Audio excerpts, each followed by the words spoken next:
El sonido seco y brutal del plástico estrellándose contra el cráneo de Sol Abraham congeló la sangre de todos los que estaban viendo la transmisión en vivo.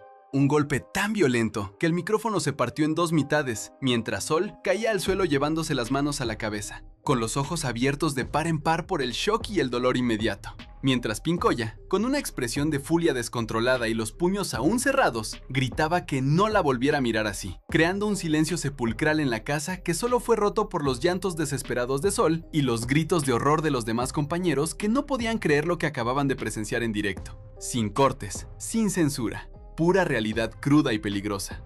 Antes de seguir contando este infierno, suscríbete al canal, deja tu like y comenta desde qué ciudad o país estás mirando esto para saber hasta dónde llega nuestra comunidad. Para entender cómo llegamos a este punto de no retorno, donde la violencia física irrumpió en el juego más famoso de la televisión argentina, tenemos que retroceder unas horas, quizás unos días, porque nada de esto nació de la nada, sino que fue la cocción lenta de una tensión que se podía cortar con un cuchillo. Una bomba de tiempo que todos veíamos venir, pero nadie sabía exactamente cuándo iba a explotar, y mucho menos con esta magnitud destructiva.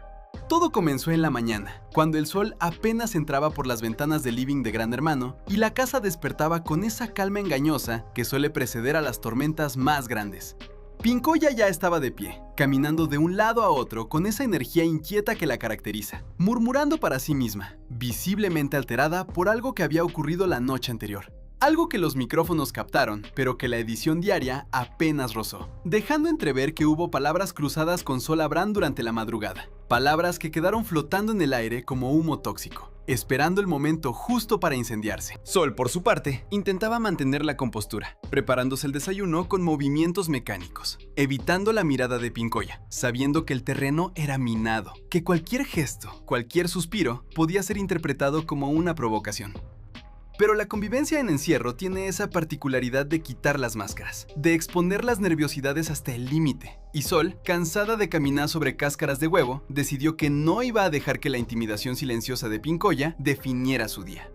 Así que cuando se cruzaron en la cocina, Sol la miró fijamente a los ojos y le dijo, con una calma que resultaba más irritante que los gritos, que si tenía algo que decir, lo dijera de frente, que dejara de actuar como una víctima perpetua. Una frase que, aunque dicha sin levantar la voz, cayó como una bofetada en el orgullo de Pincoya, quien apretó los dientes, sintiendo cómo la rabia le subía por el cuello, quemándole la piel, ignorando las advertencias internas de que debía frenar, de que las cámaras estaban ahí, registrando cada microgesto, cada respiración agitada. La tensión escaló rápidamente durante la tarde, cuando la dinámica de la casa los obligó a interactuar en la prueba de salvación, una competencia que requería cooperación, pero que terminó siendo un campo de batalla psicológico. Pincoya sabotear sutilmente los esfuerzos de Sol, haciendo comentarios pasivo-agresivos sobre su capacidad, sobre su inteligencia, sobre su lugar en el juego. Comentarios que Sol escuchaba, pero decidía no responder inmediatamente, acumulando esa frustración, esa impotencia. Mientras Brian Sarmiento y Tamara Paganini observaban desde la banda, incómodos, sabiendo que debían intervenir, pero temiendo convertirse en el blanco siguiente. Porque Pincoya estaba en un estado de alerta máxima, buscando cualquier excusa para descargar la ira que llevaba guardada desde hacía semanas. Una ira que no era solo hacia Sol, sino hacia todo el sistema, hacia la presión, hacia la sensación de estar acorralada. Fue entonces, cerca del atardecer, cuando la discusión estalló oficialmente, no en la cocina, sino en el jardín, bajo la luz tenue de las lámparas exteriores, donde Sol confrontó a Pincoya directamente, cuestionándole su actitud, diciéndole que estaba arruinando el ambiente, que su comportamiento era tóxico, que nadie merecía vivir con esa hostilidad constante. Y ahí fue donde Pincoya perdió el control de la narrativa. Empezó a gritar, a acusar a Sol de ser falsa, de ser una manipuladora, de querer sacarla del juego a toda costa. Gritos que atrajeron a Eduardo Carrera, a Nazareno Pompey, a Gisela Gipio Pintos, quienes intentaron separarlas, poner cuerpo de por medio. Pero Pincoya era imparable. Empujaba a cualquiera que se interpusiera, sus ojos inyectados en sangre, fija en Sol, que, lejos de retroceder, mantenía su posición, devolviendo cada insulto con una precisión quirúrgica, hiriendo donde más dolía, tocando las inseguridades más profundas de Pincoya, esas que nadie se atrevía a mencionar en voz alta. La situación se volvió insostenible cuando Pincoya, en un acto de desesperación, tomó el micrófono de solapa que llevaba puesto, un accesorio técnico que simbolizaba la conexión con el exterior, con la producción, con la verdad del reality. y lo arrancó de su ropa, sosteniéndolo como si fuera un arma, amenazando con golpear, no físicamente al principio, sino simbólicamente, rompiendo el protocolo, rompiendo las reglas implícitas del juego. Sol, viendo la agresividad creciente, dio un paso atrás, pero tropezó con un mueble del jardín, cayendo sentada. Un movimiento que Pincoya interpretó como una retirada cobarde, alimentando aún más su furia, gritando que no se escapara, que enfrentara las consecuencias de sus palabras, mientras Juan y Caruso y Franco Zunino corrían hacia ellas, intentando calmar los ánimos, pidiendo calma, pidiendo racionalidad. Pero la racionalidad había abandonado la casa hacía rato, reemplazada por un instinto primitivo de supervivencia emocional. Lo que ocurrió después fue cuestión de segundos, pero pareció durar una eternidad. Pincoya, ciega de ira, avanzó hacia Sol, que intentaba levantarse del suelo, y en un movimiento rápido, brutal, impulsivo, levantó el micrófono y lo descargó con toda su fuerza sobre la cabeza de Sol. El impacto fue audible, un crack seco que resonó en los parlantes de millones de televisores. Un sonido que no debería existir en un programa de entretenimiento. Un sonido que hablaba de daño real, de peligro inminente.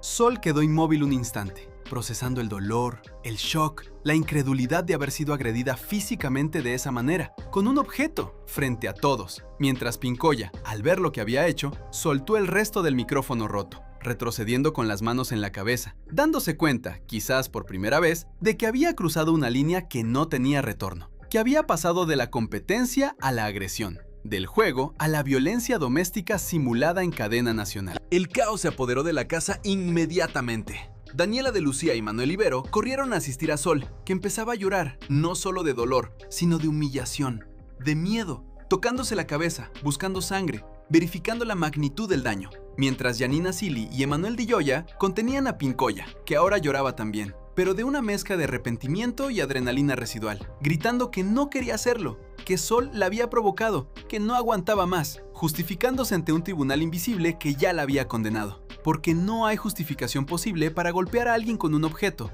no importa cuán tensa esté la situación, no importa cuántas palabras hirientes se hayan cruzado antes. Santiago del Moro, desde el control, recibió la alerta inmediata. La producción cortó la transmisión directa por unos segundos, evaluando la gravedad, decidiendo si intervenían físicamente o si dejaban que la situación se enfriara sola. Una decisión ética compleja, porque intervenir significa alterar la realidad del show, pero no intervenir significa permitir la violencia. Al final, decidieron enviar a los médicos de la producción para evaluar a Sol, mientras los participantes quedaban aislados en sus respectivas zonas, prohibidos de hablar entre sí. Un castigo inmediato. Un tiempo fuera forzado para evitar que la espiral de violencia continuara, para permitir que la adrenalina bajara, que la razón intentara, tímidamente, volver a tomar el control.